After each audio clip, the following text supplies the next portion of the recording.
ગરવા ગિરનારમાં એક ચારણનું નેસડું છે. એમ કહેવાય કે નાગા બાવાની જમાત નીકળી અને એમાં વધારે પડતી ભાંગ અને ગાંજો પી ગયેલા એક સાધુ છે. ગરવા ગિરનારની ગોદમાંથી જય ગિરનારી કરતા કરતા આ બાવાની જમાત નીકળે. હિંગોળ નદીમાંથી નીકળેલા આ સાધુ છે. માં હિંગળાજને ભજવા વાળા આ સાધુ છે. એમાં એમ કહેવાય કે આ સાધુ નીકળ્યા છે અને સારણનો નેસડો જોયો. સવારના પહોરમાં નીકળ્યા છે અને ગાયું દોવાતી હતી. અમુકને ત્યાં છાશુના વલોણા હાલતા હતા. ત્યાં સાધુ બાવા આવ્યા અને કહ્યું કે જય ગિરનારી. સાધુ આવીને ઊભા રહ્યા છે. સાધુને જોઈને ચારણિયાણીએ કહ્યું કે શું જોઈએ છે ભિક્ષામાં? એટલે અઘોરી બાવા બોલ્યા કે દહીં ચાહીએ, અમે દહીં પીવું છે અમારે. એમ સાહેબ, એમ કહેવાય કે આ નાગા બાવાને મગજમાં ગાંજો ચડી ગયો હતો. અઘોરી બાવા બલુચિસ્તાનમાંથી હિંગોળ નદીમાંથી આવેલા અને માં હિંગળાજના ઉપાસક હતા. અને નાગા બાવાની આખી જમાત છે અને ગિરનારની યાત્રા કરીને આવ્યા છે. એક સાધુને ગાંજો ચડી ગયો છે અને એ સાધુ ચારણના નેસડા પાસે ઊભા રહીને દહીં પીવા માંગે છે. અને ત્યારે ચારણિયાણીએ સાકરનો ખોબો ભરીને દહીંમાં નાખ્યો અને તાહળી ભરી અને કહ્યું કે લ્યો સાધુ, દહીં પીવો. અરે અમારે આંગણે સાધુ ક્યાંથી, સંત ક્યાંથી? જેટલું પીવું હોય એટલું દહીં પીવડાવશું. ઊભા ઊભા એમ કહેવાય કે સાધુ દહીં પીવે છે.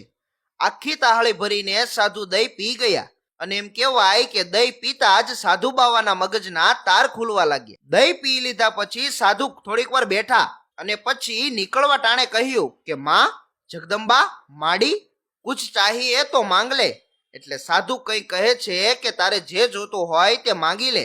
ત્યારે ચારણિયાણીએ કહ્યું કે અમારે કોઈ જાતની કમી નથી બાપુ. માં લોબળિયાળીની અમારા પર કૃપા છે. 150 ભેંસો છે અને 50 ગાયું છે. ખૂબ સારું છે, અમારે કંઈ જોતું નથી. અરે અમે ચારણ આવ્યું તો આપવા વાળી છીએ. એટલે સાધુ બોલ્યા કે નહીં, મુझे લગ રહા હૈ કે આપકો કુછ ચાહીએ. અઘોરી બાવા કહે છે કે મને લાગે છે કે તમારે કંઈક જોઈએ છે. અરે હું હિંગળાજનો ઉપાસક સાધુ છું. એકવાર માંગી લો મૈયા, બધું આપવા તૈયાર છું. ચારણિયાણીએ શું કહ્યું એ ખાસ સાંભળજો હો, કે હું માંગુ એ તમે નહીં આપી શકો. અરે કેમ? બોલો તો ખરા, શું જોઈએ છે? બાપુ, અમે ચારણ અને ચારણિયાણી છીએ. પરમાત્માની લોબળિયાળીની અમારા પર કૃપા છે, પણ શેર માટીની ખોટ છે. મને માં કહેવા વાળું કોઈ નથી. બાપજી, વર્ષો પહેલા એક સાધુ અમારા આંગણે આવ્યા હતા અને એણે એમ કહ્યું હતું કે તમારા ભાગ્યમાં સંતાન નથી. સાહેબ, તે દિવસે આ સાધુએ અઘોરી બાવાએ વચન આપ્યું કે હું હિંગળાજનો ઉપાસક છું, હું અઘોરી સાધુ છું. અરે તારા ભાગ્યમાં હોય કે ના હોય, પણ હું તને જે કહું એ સાંભળ.